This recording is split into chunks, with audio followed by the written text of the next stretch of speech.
तुम्हारा एग्जाम कैसा गया ये बात तुमसे नहीं पूछूंगा मैं। अच्छा गया होगा तो तुम मेरे सर पे चढ़ जाओगे, और बुरा गया होगा तो दिल पे लग जाएगा। और मैं नहीं चाहता कि आधे जंग लड़के तुम एंजॉय करने लगो या दुखी होने लगो। हमें यहाँ पे पूरा वॉर जीतना है। एक बैटल को जीत के हम सेलिब्रेट या दुखी नहीं होंगे, ठीक है? तो अपने इमोशन को अब कंट्रोल पे रखो, और सबसे पहला चीज तुम करो, जो पेपर लेके आए हो ना उसे जलाओ। अगर अच्छा गया है पेपर तो इसलिए जलाओ क्योंकि तुम्हें और भी अच्छा करना है, ये तुम्हारा बेस्ट नहीं था, ठीक है? और अगर बुरा गया है पेपर तो इसलिए जलाओ क्योंकि अब तो और कोई ऑप्शन नहीं बचा हुआ है, ठीक है? अब अच्छा करना ही है, ठीक है? जी जान लगा देंगे, साइंस में 95 ला के छोड़ेंगे।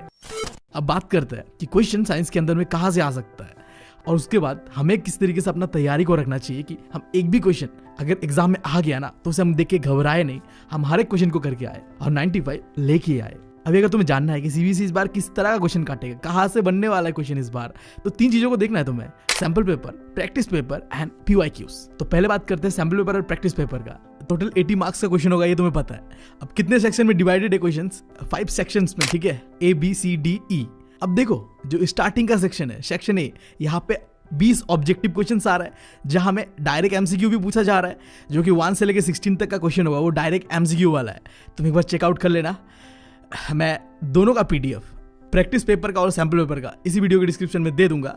और इसके अलावा जो 17, 18, 19 और 20 ये है assertion and reason based question. अब इन दोनों को तुम कैसे तैयार करोगे? तुम्हें बस 3 चीजों को तैयार करना है, और ये 20 मार्क्स कहीं नहीं जा रहे हाथ पे। 1 मार्क में तुम्हारा कटने नहीं दूंगा, ये प्रॉमिस है मेरा। सबसे पहला चीज, तुमने NCERT एग्जाम्पलर का नाम सुना है? आई नो तुम लोग में से बहुत कम लोगों ने सुना होगा। सो लाइक देखो, जो तुम्हारा नॉर्मल NCERT है वहां में कॉन्सेप्ट को बताया जाता है, ठीक है? बट जो NCERT एग्जाम्पलर होता है वहां पे वही कॉन्सेप्ट को MCQ के फॉर्म में तुम्हें दिया जाता है। मैं बता रहा हूँ तुम्हें, ये जो NCERT एग्जाम्पलर है यहाँ से सीधा सीधा बोर्ड्स के अंदर में क्वेश्चन आता है और आएगा भी, ठीक है? पहले बता दो ये बात। अब क्या इसे तुम्हें खरीदना पड़ेगा? नहीं, बिल्कुल फ्री है। तुम्हें वेबसाइट पे जाना है CBSE का, और NCERT एग्जाम्पलर साइंस टाइप करना है।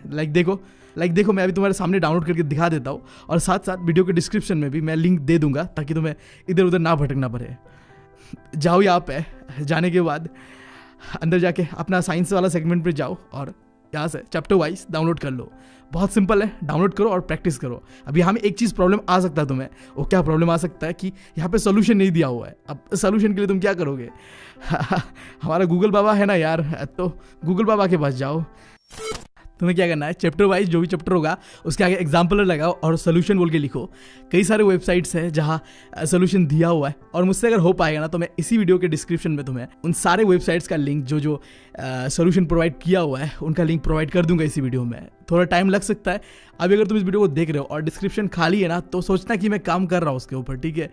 आज या कल तक मैं अपडेट कर दूंगा वो चीज़। अब उसके बाद अब NCERT एग्जाम्पलर का प्रैक्टिस कर लोगे, सॉल्यूशंस देख लोगे। अब उसके बाद क्या करना है तुम्हें, NCERT जो तुम्हारा बुक है उसके अंदर में जितने भी एक्टिविटीज दिया हुआ है और ये जो इंटेक्स क्वेश्चंस दिया हुआ है, इन दोनों चीजों को तुम्हें तैयार करना है। मैं बता रहा हूँ तुम्हें, तुम CBSE का प्रैक्टिस पेपर को देखो या जो सैंपल पेपर आया है उसे देखो। एक्टिविटीज से सीधा सीधा क्वेश्चन पूछा गया है। मैं बता रहा हूँ तुम्हें ये चीज। सैंपल पेपर के अंदर का जो क्वेश्चन नंबर 1 है ना, वो सीधा सीधा उठाया हुआ है चैप्टर 2 से। फिर ये क्वेश्चन देखो, सैंपल पेपर का ये तीसरा क्वेश्चन है, ये सीधा सीधा उठाया हुआ है चैप्टर 1 से। एंड ये क्वेश्चन नंबर 11 को देखो, ये भी कंट्रोल एंड कोऑर्डिनेशन वाला चैप्टर से। तुम समझ रहे हो ना एक्टिविटीज को करना और जो NCERT का जो इंटेक्स क्वेश्चंस को करना कितना जरूरी है।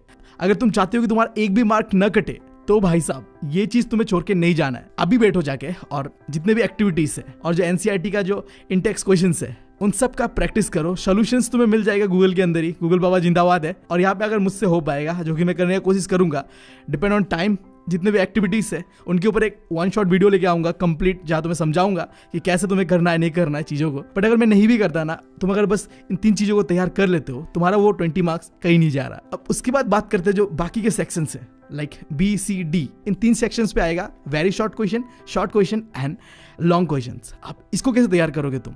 इसके लिए भी तुम्हें 3 चीजें करना है और 1 मार्क कटेगा नहीं। मैं बता रहा हूं तुम्हें, तुम रियलाइजेशन नहीं कर पा रहे हो अभी कि मैंने कितना रिसर्च करके ये वीडियो बनाया है। जैसे बता रहा हूं ऐसे करके जाओ, यही से बनेगा क्वेश्चन और कहीं से नहीं बनेगा। तुम जब एग्जाम हॉल में जाके बैठोगे ना, तो भाई तुम बस एक आदमी को याद करोगे, वो है बाबा बंगाली। मैं बता रहा हूं तुम्हें, तुम बीवी को याद करोगे और किसी को याद नहीं करोगे, मतलब अपने एक्स को भी नहीं।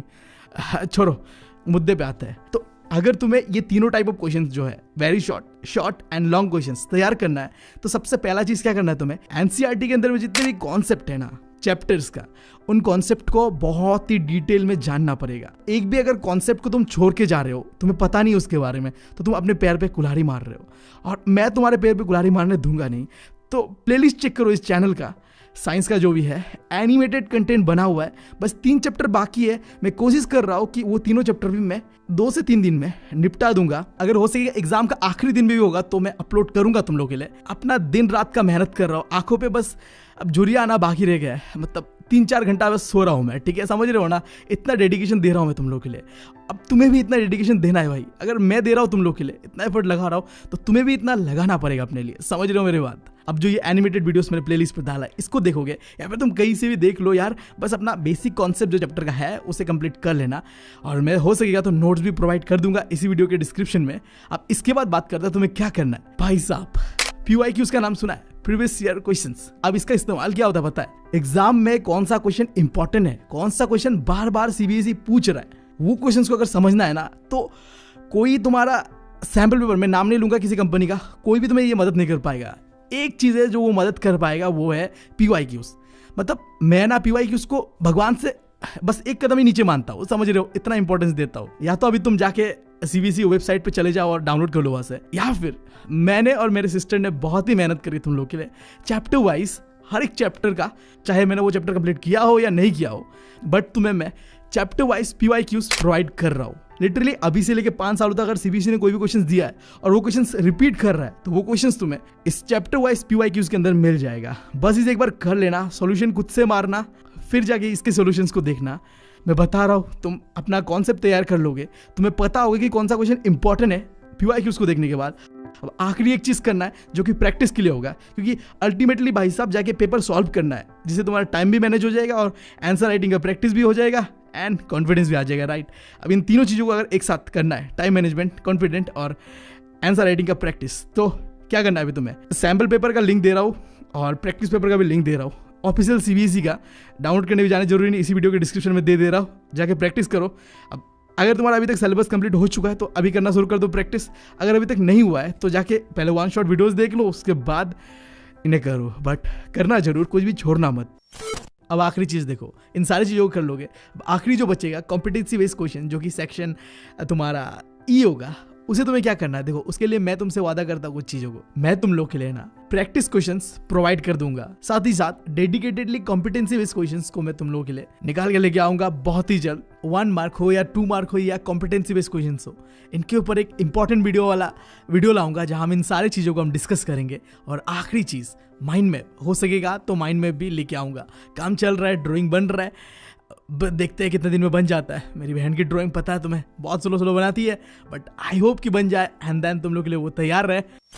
अब जो भी चीज़ें मैंने तुम्हें बताया ना इस वीडियो में, उन सारी चीज़ों को करो। मैं तुमसे वादा करता हूँ 95 से तुम्हें कोई रोक नहीं सकता। मैंने बता दिया तुम्हें कहाँ से क्वेश्चन आएगा, कहाँ से नहीं आएगा, तो अब तैयारी करो मेरे भाई।